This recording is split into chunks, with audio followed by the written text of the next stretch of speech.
la primera parte. Permítanme, voy a compartirles el material de ahora.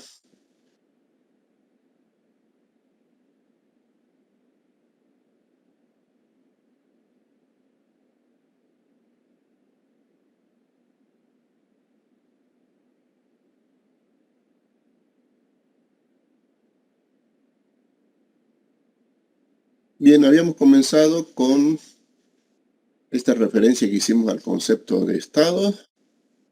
Hicimos esta revisión. Vimos la concepción marxista, la concepción capitalista, liberal. Continuamos con esto. Y también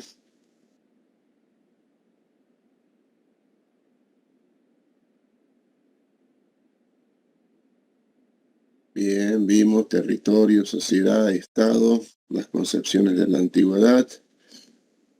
Vamos a ubicarnos ahora donde dejamos la última clase.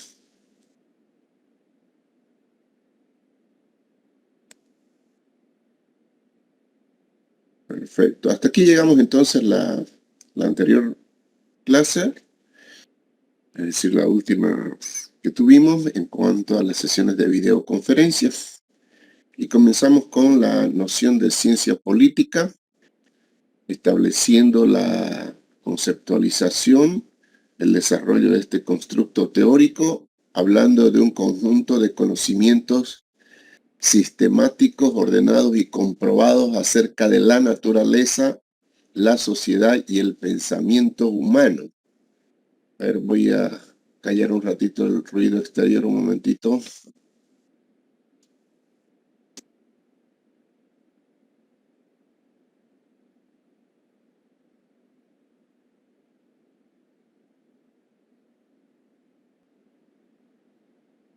Bien, perfecto.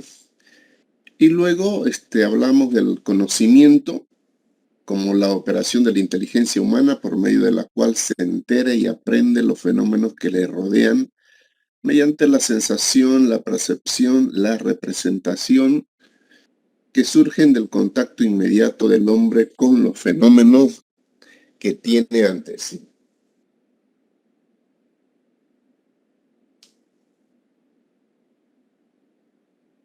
Entonces ahí dividíamos entre lo que es el conocimiento vulgar y el conocimiento científico. Entonces, en ese primer caso,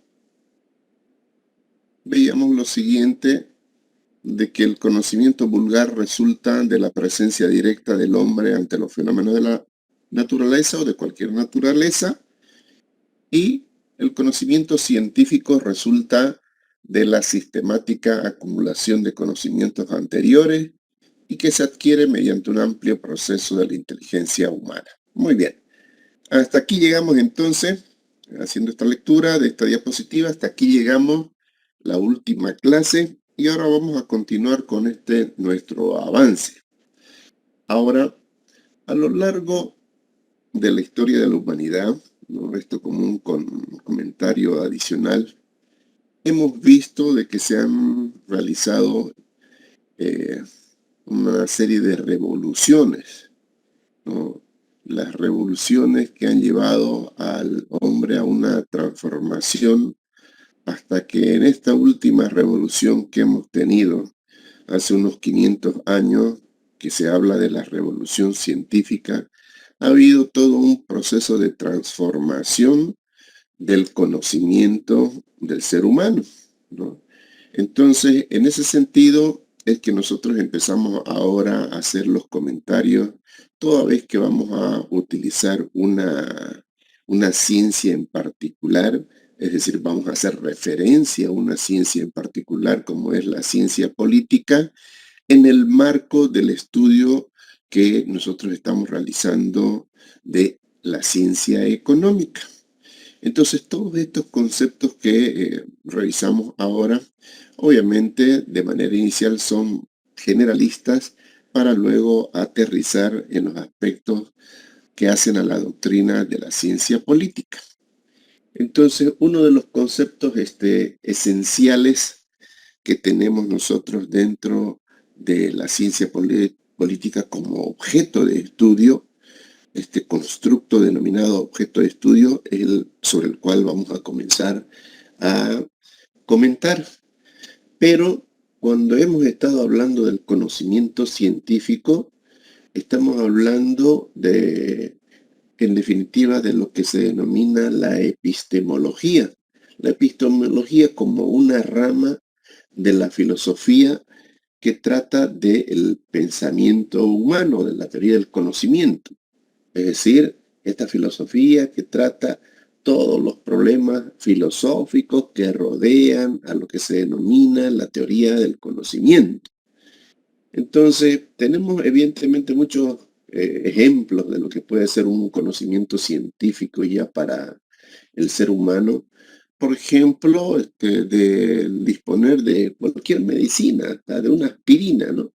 Entonces, una aspirina que puede estar curando, por ejemplo, el dolor de cabeza, ¿no? Ha requerido de conocimientos para su elaboración, conocimientos y técnicas para poder reunir diversos elementos que hacen a esta aspirina que nos puede solucionar el dolor de cabeza. Entonces eso hace eh, un proceso de conocimiento acerca de una determinada parte de la realidad que rodea al hombre. Entonces ahí vemos nosotros que los objetivos fundamentales de toda ciencia, en definitiva, y del cual no podría ser la excepción la ciencia política, son el conocimiento pues concreto, certero, con leyes objetivas, de cualquier fenómeno natural, de cualquier fenómeno social, ¿no? Entonces ahí vamos a ver de que de esa manera el ser humano va realizando la aprehensión de la realidad. Entonces, en este marco reflexivo vamos a comenzar con esto del el Estado, ¿no? Hablando de que el conocimiento humano abarca a todos los fenómenos materiales e inmateriales que le rodean, para sintetizar lo que les estaba diciendo. Entonces ahí tenemos nosotros a la naturaleza y también tenemos a la cultura.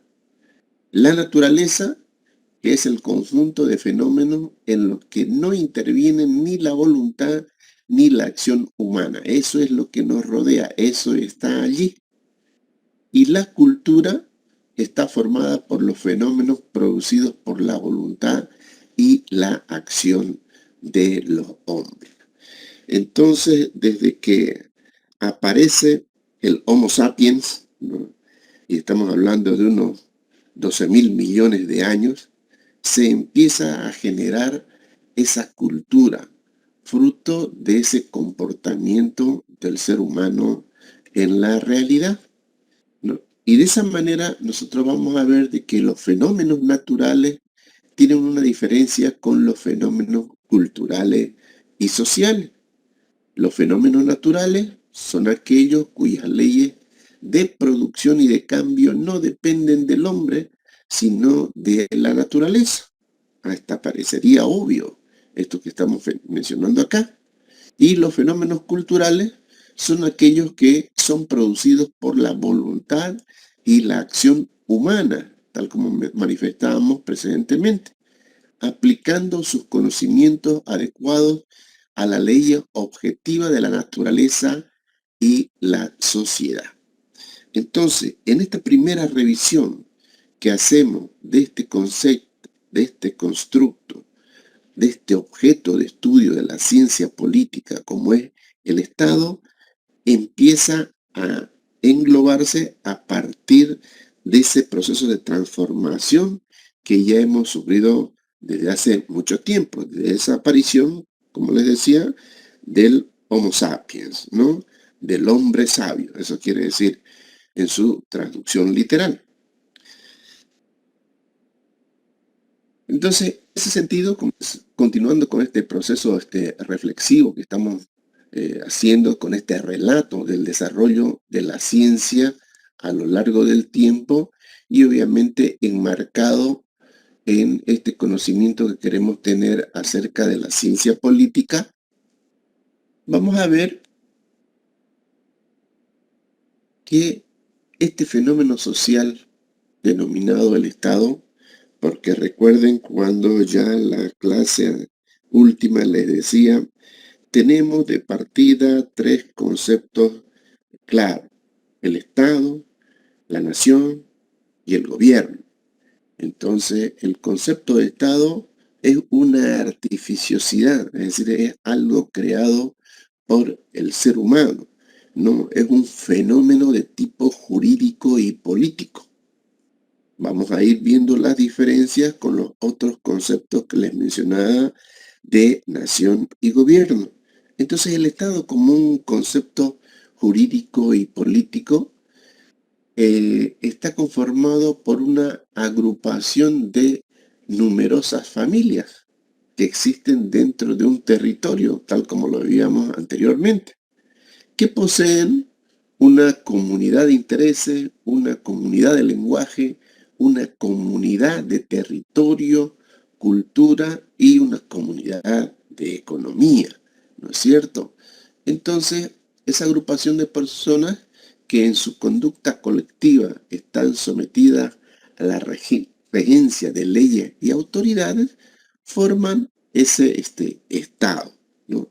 Entonces, aquí obviamente vemos que se trata de un fenómeno de tipo social, porque son las personas, son las familias las que dan lugar a esa conformación del Estado. Entonces, en ciencia política vamos a ver que el punto de partida habla de, en esta tarea que estamos haciendo, de poder comprender mejor este concepto de Estado, de un conjunto de conocimientos referentes al Estado en sus diferentes aspectos y características, buscando señalar la verdad sobre ese fenómeno histórico social. Entonces, siempre el ser humano tiene la preocupación de la búsqueda de la verdad, y en este caso estamos hablando de ese fenómeno histórico social que es el Estado. ¿Cuál es la verdad existente acerca de ese Estado? ¿No? Esa es la tarea que siempre nosotros queremos encontrar. Entonces, el concepto de Estado también ha ido fortaleciéndose, ha ido evolucionando. No es que un concepto dentro de una disciplina queda a veces fijado de forma infinita por los siglos de los siglos, amén, sino que de acuerdo a las transformaciones eh, que está sufriendo el conocimiento científico y tecnológico, también obviamente va estableciendo una serie de precisiones que llevan a la mejora de ese concepto, en este caso del concepto de Estado al cual estamos haciendo referencia. Entonces, aquí vamos a hablar de una ciencia del Estado, ¿no? Esa ciencia del Estado que habla de una reunión objetiva y clasificación de hechos, aspectos y detalles acerca del Estado, que es el propósito principal de ella y su rama de conocimiento. En ese sentido, vemos que la función de la ciencia política entonces es describir, explicar, interpretar, criticar los fenómenos políticos propios del Estado. Entonces es como si estuviéramos viendo el desarrollo de la escala del dominio cognoscitivo, del dominio del conocimiento, ¿no?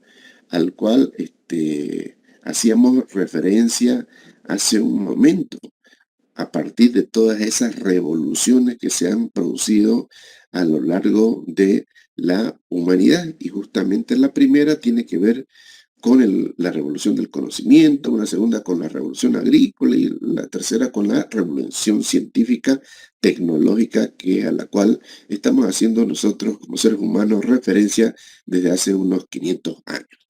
Entonces, de esa manera también debemos concebir a la función que tiene esta ciencia, como es la ciencia política, valga la redundancia. ¿Está bien? No sé si me estoy dejando entender en esta síntesis que le estoy presentando, compañeros. ¿Va quedando claro o hay alguna pregunta, algún comentario que ustedes quisieran hacer? ¿Qué dicen? Está ¿Claro? quedando claro, Lisen. Bien, entonces, en este relato que de una u otra manera ya la última clase lo hacíamos también de manera sintética, se trata de que a partir de estos dossiers, de estas guías de clase que yo les estoy mostrando, ustedes ya tengan una visión global, una visión sintética, porque en el momento que empiecen a estudiar, pues obviamente van a utilizar dos materiales, esta guía que yo les presento y también lo que significa el libro, ¿no? Porque es del libro donde ustedes deben estudiar. Lo que yo he hecho es hacerles una síntesis de aquellas cosas que son las más importantes en las cuales ustedes deben tomar énfasis en el momento que estén estudiando. Entonces, en esta primera parte, en este primer capítulo que, tal como les he manifestado, tiene varias partes, entonces, y que hacen a este conjunto del primer módulo, digámoslo así, del avance que vamos a hacer en la materia, hemos hecho una síntesis de lo que significa la doctrina de la ciencia política. Es como si estuviéramos hablando del marco teórico de la ciencia política. Entonces, ese es un compendio hecho en el capítulo 1 para que ustedes puedan tener esa visión global acerca de esta ciencia. Entonces, en esa medida, vamos a ver de que la teoría del Estado, en esta teoría del Estado que estamos revisando, el Estado no es un fenómeno invariable en el tiempo y en el espacio, ¿no? Es decir, esta artificiosidad creada por el ser humano. Entonces vamos a ver que han habido pues variaciones históricas del Estado a lo largo del tiempo.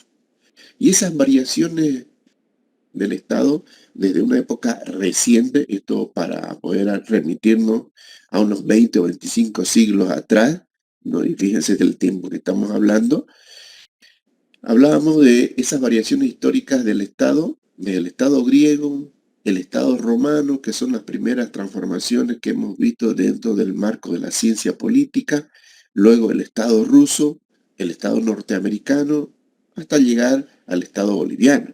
Entonces estoy marcando una serie de hitos en el tiempo para que tengamos una apreciación de cómo ha ido evolucionando esa teoría del Estado. Nosotros somos un Estado Nobel, es decir, nosotros somos un Estado reciente, conformado por Estados recién en el siglo XIX. Imagínense, ya nos estaban llevando más de 20 siglos, ¿no? Los griegos y los romanos en cuanto a su desarrollo. Entonces parece que somos nobles, parece que somos nuevos en una estructura artificial como es el Estado. Entonces, todas estas definiciones jurídicas y políticas que hacemos, ¿no? Obviamente en el contexto mundial, luego se hacen como inferencias ya también para el contexto de nuestro estado boliviano. Entonces, en esta gráfica lo que he querido poner énfasis es que ya hay un largo camino andado en términos del tiempo y el espacio acerca de las teorías del Estado.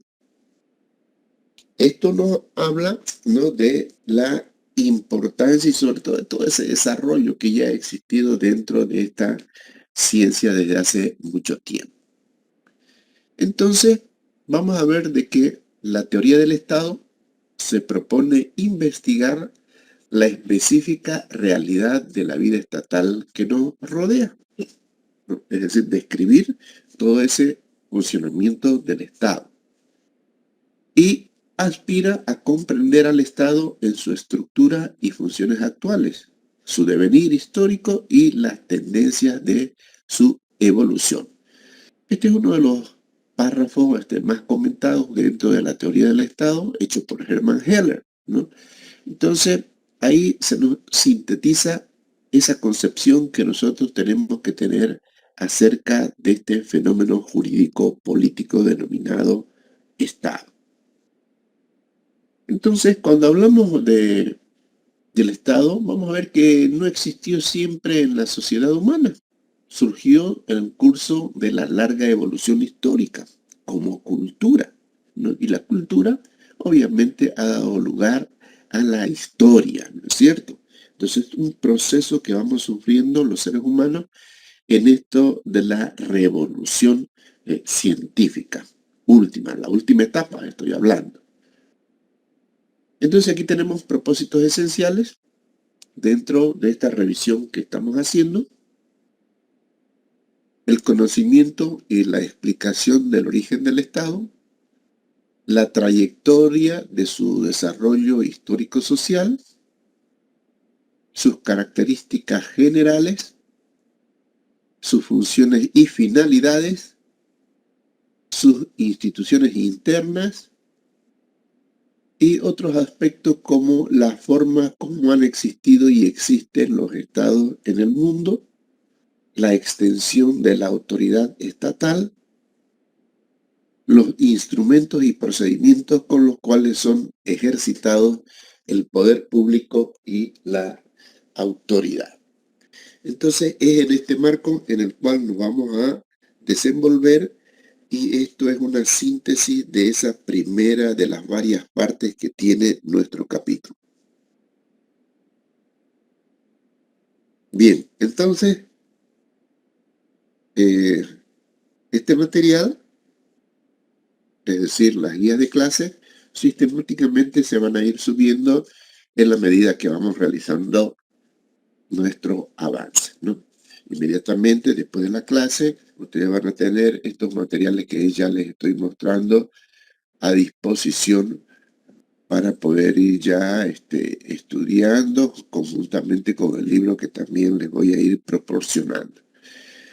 Para cada uno de los capítulos que vamos a revisar, prácticamente estamos utilizando libros diferentes.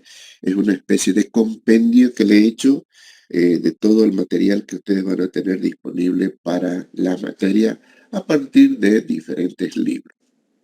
Muy bien. ¿Va quedando claro, compañeros?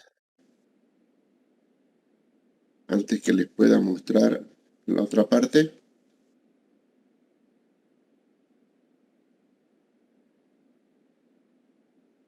¿Alguna pregunta, algún comentario? ¿Están ahí todavía? A ver, por favor, actívenme sus videos.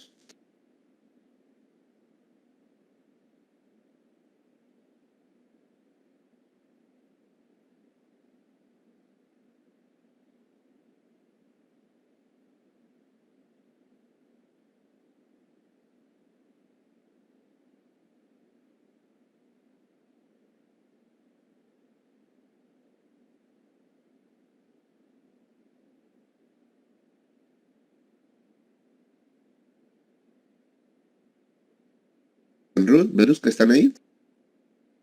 Licenciado. Sí, licenciado. Bueno, muy bien, muy bien.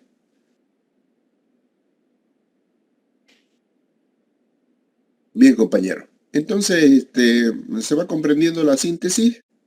¿Está clara? Acerca de este concepto de estado.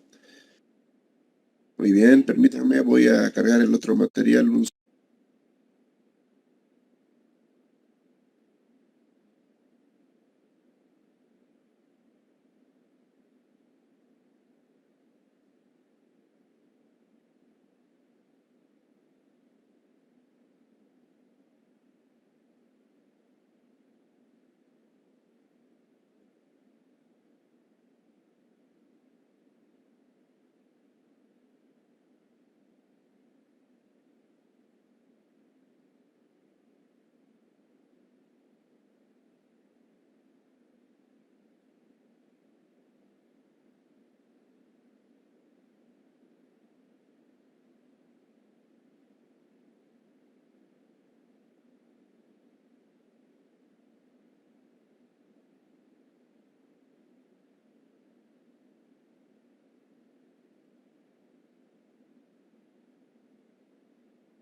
Un minutito, por favor, está cargando.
Bueno, perfecto, ahora sí. Ahora sí, ya está el material en pantalla. Vamos a continuar entonces en esta parte número 2 de la introducción a la ciencia política que estamos revisando. Disculpas por la demora, compañeros. Algo estaba pasando con el archivo. Ahora sí. Bien, entonces el punto ahora para desarrollar tiene que ver con el conocimiento político. Estamos en ese marco que estábamos haciendo referencia en la primera parte en torno a uno de los conceptos fundamentales de la doctrina de la ciencia política como es el Estado. De la misma manera, ahora que empezamos a hablar del conocimiento político, inicialmente lo hacemos de manera general para luego ya caer dentro de la ciencia política misma. Cuando estamos hablando del conocimiento y del saber, vamos a ver que este es un resultado del acto de conocer. Nadie nace sabiendo. Entonces realizamos una aprehensión acerca de la realidad inicialmente a través de los sentidos y luego de la transmisión del conocimiento.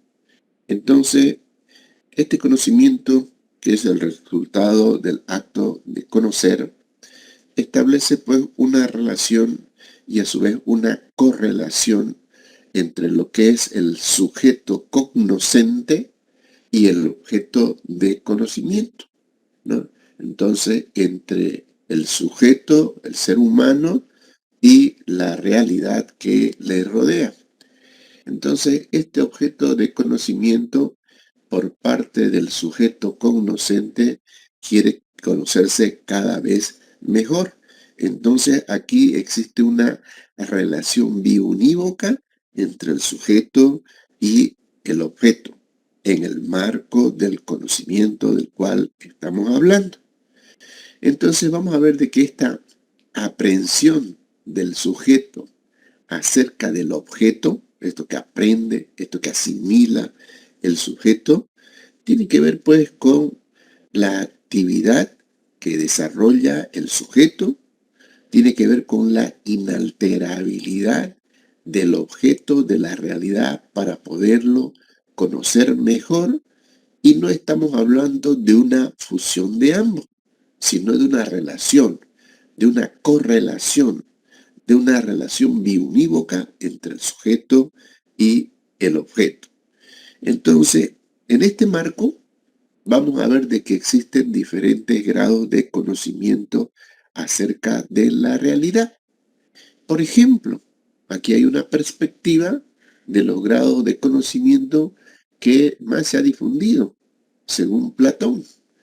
Un conocimiento perfecto que puede tener el individuo, un conocimiento razonado de los objetos de la realidad, un conocimiento por convicción que puede tener basado en aspectos culturales e ideológicos y un conocimiento por conjetura acerca de la realidad. Es decir, lo que el sujeto cree, no que es la realidad.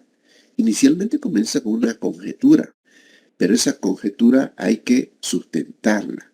Y si se sustenta y no tiene refutación, es decir, nadie está en contra de ella, entonces se puede considerar como un conocimiento ahí de esa manera perfecta.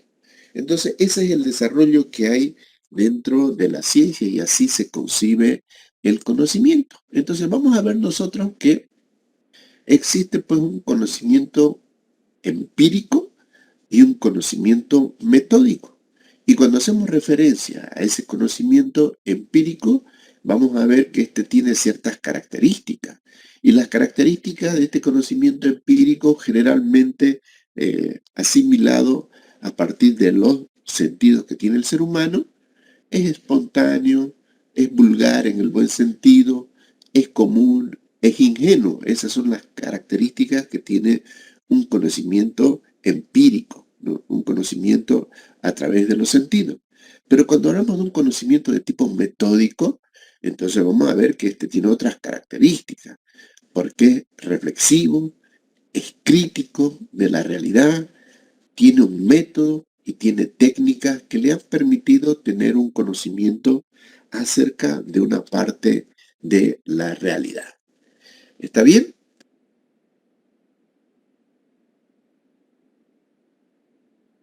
Sí, Listen. Listen, buenas tardes. Una pregunta. Hola. Adelante, por favor, adelante. Sí, con respecto a esto del tipo de conocimiento empírico y metódico, volviendo a la lectura 1, a lo que fue el resumen introductorio prácticamente de Maquiavelo por Jorge Saavedra, él hace una crítica, por ejemplo, en la página 176, de que el conocimiento en el príncipe no debería llamarse conocimiento, sino que más bien un saber para aplicar, o sea, un saber práctico. Y entonces, ¿cómo calificamos esto que plantea Maquiavelo en El Principito como un conocimiento empírico, metódico? Porque pienso que es metódico porque parte del método inductivo, si mal no recuerdo, digamos, pero no sé dónde, en qué categoría encaja, digamos. Bien, lo que en realidad ahí subyace claramente es de que existe un método. En este fines y medio del príncipe, ¿no? Lo que se pone en evidencia es que existe un método, ¿no? Y un método de tipo práctico, ¿no es cierto? Ahora, todo lo que sustenta a ese método hecho por Maquiavelo, ¿no? Es conocimiento científico, ¿no? Si bien nosotros podemos decir, inicialmente fue un conocimiento de tipo empírico, claro que sí, digamos, de partida, pero luego eso se transformó ya en un método científico, porque sigue una serie de reglas, sigue una serie de razonamientos para poner en práctica todo lo que se ha concebido y que es mejor para el Estado. Recuerden ustedes los elementos que se mencionaban en la lectura complementaria como objetivo que tenía Maquiavelo en torno a lo que es el engrandecimiento del Estado. Entonces, para poder engrandecer, el Estado establecía una serie de atributos que debería tener el príncipe, en este caso, haciendo referencia al gobernante, ¿no? Porque lo que quiere hacer el gobernante es ostentar el poder para acrecentarlo y luego para perpetuarse en el poder de la conducción del Estado. Entonces, si nosotros queremos engrandecer el Estado, decía Maquiavelo, tenemos que recurrir a una serie de características, primero que debe tener el príncipe, y a despojos que él tiene que entrar para poder ser un buen gobernante. Entonces, fíjense que ni la religión ni la moral deben ser elementos que el gobernante, haciendo alusión al príncipe, ¿no es cierto? O al revés, el príncipe, haciendo alusión al gobernante, debería poseer para poder tener y engrandecer el Estado. Entonces, indudablemente, eso es un conocimiento de tipo metódico, ¿no? Pero él hablaba también a su vez en esa frase el saber político práctico, ¿no es cierto? Y cuando habla del saber político práctico, podríamos estar pensando que hace referencia a un conocimiento de tipo empírico, ¿no es cierto? Yo creo que por ahí va la consulta que usted hace, pero lo que debe quedarnos claro es de que es un método. ¿Está bien? No sé si me dejo entender. Perfectísimo, Listen, gracias. ¿Ok? ¿Alguna otra pregunta? ¿Algún otro comentario?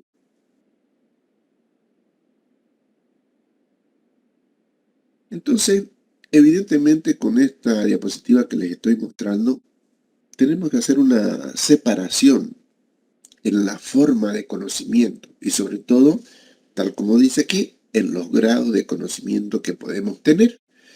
Por ejemplo, en la última partecita de la explicación que les hacía acerca de esta infografía, no habla de un conocimiento por conjetura.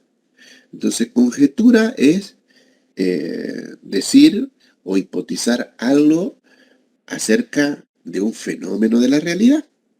Entonces yo puedo hacer una afirmación, yo puedo hacer una conjetura acerca de algo y estoy presumiendo que eso es así. Pero para convencer a todos de que eso es así, tengo que tener una serie de fundamentos que respalden mi conjetura, que respalden mi opinión acerca de una parte de la realidad. Si yo logro convencer a todos de que lo que estoy diciendo es la verdad y nada más que la verdad hasta ese momento, bueno, eso se convierte en un paradigma, eso se convierte en una teoría, eso se puede convertir en una ley de la naturaleza, ¿no? Si es que no tengo ninguna refutación. Pero si por el contrario, mi conjetura ha generado una refutación por alguien, es decir, me ha dicho, no, vos estás equivocado porque esto es así. Y el que está diciendo que está equivocado seguramente tiene mejores fundamentos que el que hizo la conjetura para desechar esa conjetura hecha, ¿no es cierto? Y eso da lugar también al avance del conocimiento científico. Entonces, de acuerdo a algunos autores y particularmente a uno de los grandes filósofos del siglo XX como es Karl Popper, él habló de las conjeturas y de las refutaciones, es decir, la forma en la cual se va generando el conocimiento en la realidad. Evidentemente lo que yo estoy mencionando en este momento son reflexiones de tipo filosófica, son reflexiones de tipo epistemológica, son reflexiones acerca de la teoría del conocimiento y cómo ese conocimiento se ha producido, ¿no? Entonces hay otros autores como por ejemplo Thomas Kuhn en la estructura de las revoluciones científicas que dice, ¿no?, que lo que se va produciendo en el conocimiento son constantes revoluciones que se van dando, constantes rupturas que se van dando y uno va avanzando a nuevos conocimientos. Entonces, y de hecho hay bastantes concepciones de tipo filosófico en torno a cómo se va generando el conocimiento. Entonces, lo que está viendo ya de manera general es que este conocimiento pues no es estático, es dinámico, se va transformando. Y el avance científico y tecnológico que va teniendo el hombre va dando lugar, digamos, a constantes mutaciones que se van dando en la teoría también del conocimiento. Porque la teoría del conocimiento también va sufriendo transformaciones, así como surgen transformaciones en las diferentes ciencias. Evidentemente, vuelvo a recalcar, todos estos aspectos que les estoy mencionando son parte de la filosofía. En general, es como si estuviéramos entrando en el estudio de la filosofía. Pero lo que estamos queriendo hacer aquí, ¿no?, es de explicar, digamos, ya la síntesis, explicar hasta dónde ha avanzado la teoría del conocimiento, obviamente a muy grandes rasgos, porque son pequeñas partecitas lo que les estoy mostrando, pero es como se dice en la actualidad el estado del arte. Hasta dónde ha llegado la teoría del conocimiento en sus reflexiones acerca de la realidad. Y una cosa que es indudable dentro de este desarrollo científico y tecnológico, obviamente es la existencia de un método y la existencia de técnicas de investigación que utiliza el sujeto cognoscente para poder conocer mejor la realidad. Que eso es el propósito, conocer mejor y cada vez mejor la realidad para descubrir qué cosa, la verdad de las cosas, ¿no? Entonces lo que se quiere siempre es buscar la verdad de las cosas y la verdad de las cosas de todos aquellos fenómenos que están en la naturaleza, en la realidad. Así que tanto la ciencia política como la economía van buscando sus verdades en sus propias realidades. Y por eso es que yo en la anterior clase les mencionaba, ¿no?, que la realidad total está hecha de subrealidades. O sea, esto yo lo digo para un poco graficar cómo debemos comprender, porque las subrealidades van correspondiendo a cada disciplina, a cada ciencia. Hay una realidad de la economía, hay una realidad de la ciencia política, hay una realidad de la psicología, hay una realidad de la sociología, de la antropología, y solamente estoy hablando de las ciencias sociales, ¿no? Entonces, el mundo está plagado, podríamos decir, de realidades, ¿no? Todo depende de la realidad que estamos estudiando. ¿Cuál realidad nosotros estamos estudiando? La realidad de la ciencia económica y la realidad de la ciencia política, ¿no es cierto? Porque están muy vinculadas. Y es por eso la existencia, obviamente, de esta disciplina dentro de su plan de estudio, es decir, la materia de ciencia política en el marco del estudio de la economía. ¿Está bien? Me voy dejando entender, compañero, ¿va quedando claro? ¿Hay alguna pregunta?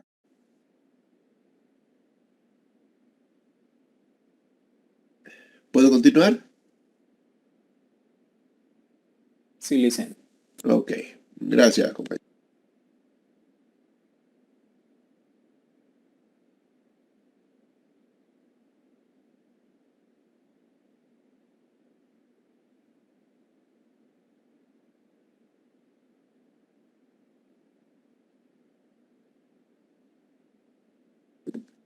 Entonces aquí empezamos a hacer una distinción entre lo que es el conocimiento científico y lo que es también el conocimiento filosófico. Y esto, obviamente, también es muy importante en este marco reflexivo que estamos realizando. Entonces vamos a ver, ¿no?, que podemos hacer una distinción, obviamente, entre ciencia y filosofía. Y en el primer caso, cuando hablamos de la ciencia en general siempre ha procurado dar respuesta a preguntas como la siguiente. ¿Cómo es la realidad? ¿Cuáles son sus fenómenos o cuáles son los fenómenos de la realidad? ¿Cuáles son las leyes que rigen esa realidad, ¿no?, que está alrededor del ser humano? ¿Cuál es su orden? Entonces, hemos visto que el ser humano siempre ha tratado de dar respuesta a esas preguntas básicas, desde el punto de vista de la ciencia. Y desde el punto de vista de la filosofía, queremos ir un poco más profundo y la filosofía ha procurado dar respuesta a qué cosa es eso, por qué surge, para qué es esa realidad, ¿no? ¿Cuál es el objetivo que tiene esa realidad? Entonces, fíjense, en definitiva, lo que estamos tratando de decir aquí es de que toda ciencia tiene una filosofía. De la ciencia que nosotros estemos hablando, ¿no?, de la ciencia económica, de la ciencia política, de cualquier ciencia, toda ciencia tiene su propia filosofía, ¿no? Y también hay una filosofía de la teoría del conocimiento en general, y eso habla de la epistemología, que no es el tema de nuestro ahorita. Lo único que tenemos que saber ahorita es de que toda ciencia tiene su filosofía. Es decir, toda ciencia tiene sus fundamentos. Toda ciencia tiene sus orígenes en los cuales fueron saliendo esos conceptos de su propia realidad. Porque para cada realidad se van construyendo y se van estableciendo una serie de conceptos. Los conceptos que son para la ciencia económica, obviamente no son los mismos conceptos para la ciencia política, ¿no es cierto? Porque toda ciencia va generando sus propios conceptos. Entonces, en conexión directa con esa diferencia fundamental que existe entre ciencia y filosofía, ¿no?, esa diferencia fundamental que existe entre objeto y el objetivo de conocer algo de la realidad, se encuentra pues la diferencia de el método, ¿cierto? Es por eso que le decía, para poder conocer mejor una determinada realidad, se necesita un método. Y es así que cada ciencia tiene su propio método de conocimiento de su propia realidad. Entonces aquí, cuando nosotros estamos estudiando economía, obviamente también vamos a conocer los métodos que utiliza la economía para poder conocer los fenómenos de su realidad. Y no solamente métodos, sino también técnicas, es decir, herramientas que le ayudan para desarrollar ese método de conocimiento de la realidad. ¿Está bien, compañeros? ¿Me dejo entender? ¿Va quedando clara la figura? ¿Qué dicen? Bien, entonces fíjense aquí la importancia capital que tiene el método en toda ciencia. Si yo estoy estudiando conocimiento científico, si estoy estudiando economía, tengo que tener un método. Ahora, el método que yo utilice para conocer la realidad, pues dependerá de aquel método que me convenza más para utilizar en ese conocimiento de la realidad, ¿no es cierto? Por un lado, yo puedo ser un marxista, leninista, trotskista, o puedo ser un neoliberal, ¿no es cierto? Todo va a depender de la teoría que yo utilice como su método para conocer la realidad. ¿Está claro así?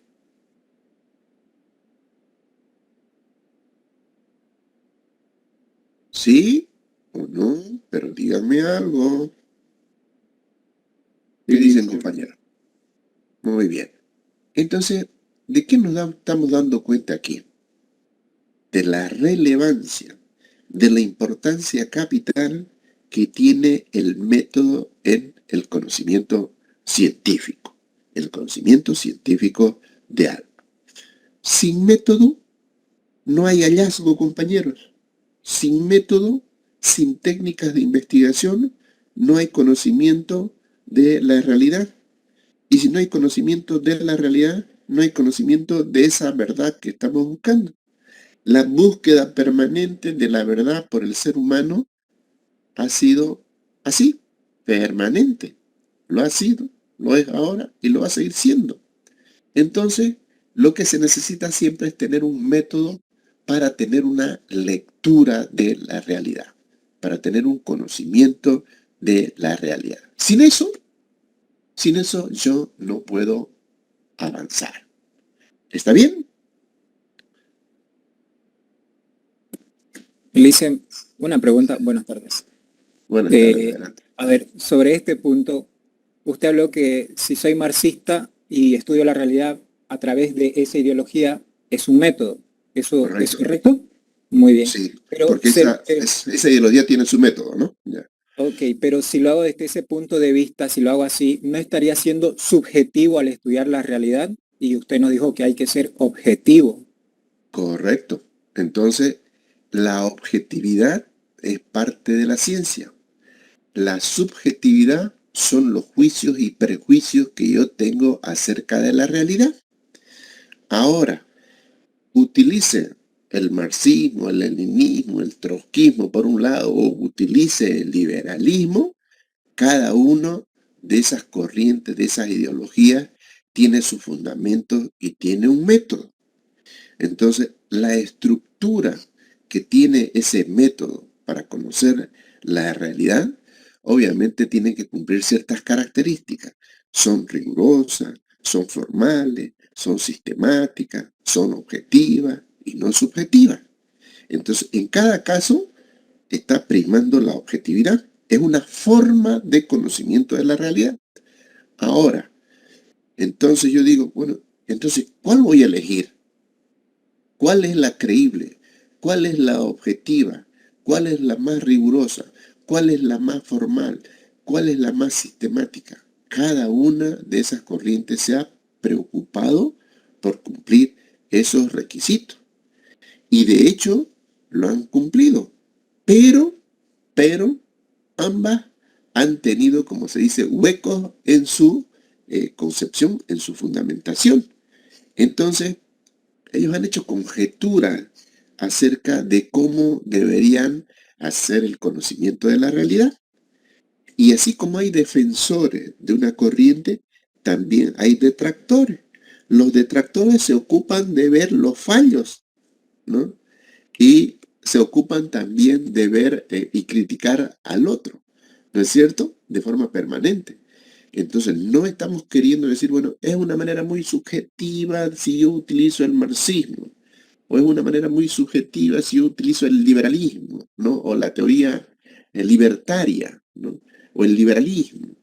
Entonces, vamos a ver de que evidentemente han sido esfuerzos tremendos que han hecho cada una de las corrientes en la construcción de sus métodos. Entonces, ¿cuál voy a elegir yo? El que a mí me parece más coherente, el que a mí me parece más formal, el que a mí me parece más riguroso, el que a mí me parece más sistemático. Y ahí, obviamente, viene mi carga de subjetividad. ¿Qué es lo que va a hacer que yo elija el uno y el otro? Va a haber nomás una carga de tipo subjetiva en la elección. No estoy hablando del método, sino en la elección del método que yo voy a hacer. ¿No es cierto? Entonces, estas corrientes han demostrado su fortaleza, han tenido sus apogeos y han tenido su caída. Porque en definitiva, luego el ser humano, ¿qué es lo que está buscando? ¿No? Y el ser humano ha funcionado así, a prueba y error, ¿no? Entonces, en algún momento, algunas corrientes han demostrado su fortaleza y, entre comillas, han sido exitosas. Pero también han tenido sus caídas y han sido depuestas por otras, ¿no? Entonces, de partida, digamos así, para poder responder a su pregunta, yo no puedo decir, bueno, es muy subjetiva tu idea, ¿no? Lo que único que puedo decir es, bueno, te estás apoyando en una corriente de pensamiento que tiene su método. Ahora, ese su método ha llegado a demostrar la verdad sobre las cosas, ya es ese otro tema, ¿no es cierto? Entonces, ¿qué es lo que espera siempre el ser humano? ¿No? La demostración final, el resultado final, ¿no es cierto? Entonces, nosotros nos basamos en el resultado. Si los resultados son buenos, bueno, el método es bueno, ¿no es cierto? El método es contundente. No sé si me dejo entender, compañeros. Sí, Lisen. Más o menos es lo que le pasó a José Manuel Pando en el Parlamento cuando decidió no implementar el federalismo y quedarse con el Estado unitario. Entonces, una decisión subjetiva del momento. Claro, porque la coyuntura lo ameritaba, si no iba a haber el desastre, ¿no es cierto? Entonces es una cosa irresuelta y en nuestro país, por ejemplo, eso es una cosa irresuelta hasta el momento. Fíjense cómo han aparecido ya recientemente nuevamente la corriente para enarbolar el federalismo, ¿no? Pero ¿por qué se está tratando de enarbolar el federalismo, ya que tocamos el tema? Porque eso, de una u otra manera, ya también ha sido demostrado y se ha puesto en evidencia en la realidad. Entonces, estas formas de organización de la vida económica, social y política han sufrido transformación. Es lo que hemos estado sufriendo nosotros cuando comenzamos los procesos de descentralización primero. Nos pasamos más de 20 años con eso. Y después de los procesos de descentralización vinieron los procesos de autonomía. Y ahorita las autonomías ni siquiera han llegado a la madurez. Estamos, digamos, en un medio proceso. O sea, no hemos llegado a consolidar la autonomía.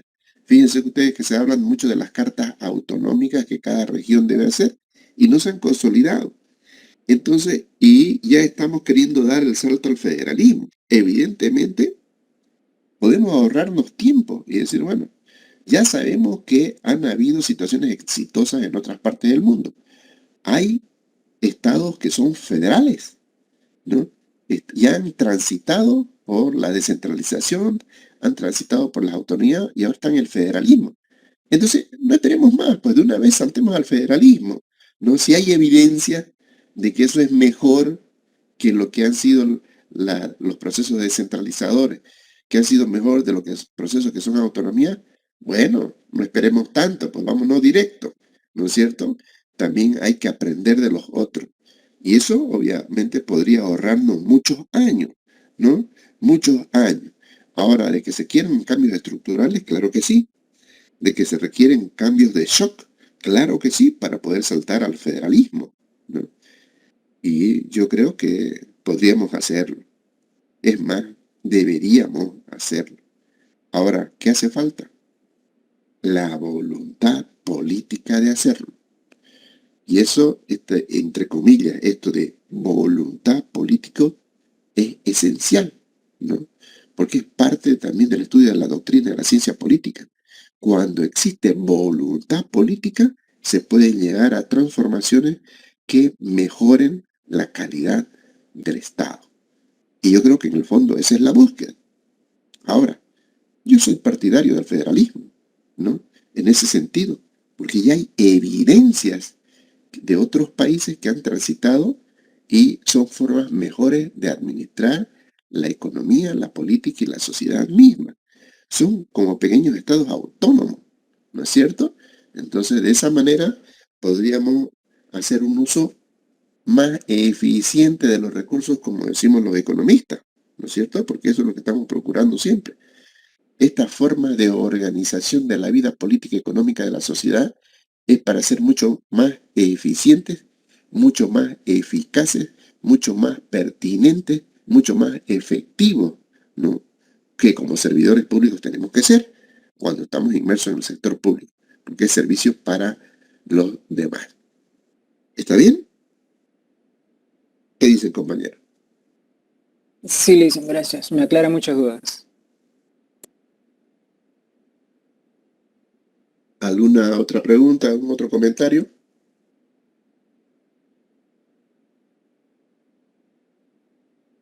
Bien, entonces fíjense, compañeros, cómo esta teoría nos puede ayudar a ser, tal como dice nuestro perfil de economista, más críticos y reflexivos ante la realidad. Para eso es el conocimiento científico, ¿no? Que nos da los elementos para que nosotros podamos razonar de manera objetiva, ¿no? Cómo debemos proceder. Y tal como lo decíamos hace un momento, indudablemente siempre todo ser humano tiene una carga de subjetividad, pero tienen que sobreponerse ante ello. Tienen que sobreponerse. Porque aquí lo que estamos viendo es por el conocimiento científico. Y el conocimiento científico no es subjetivo, es objetivo, es formal, es riguroso, es sistemático. Busca la verdad de las cosas. ¿Está bien?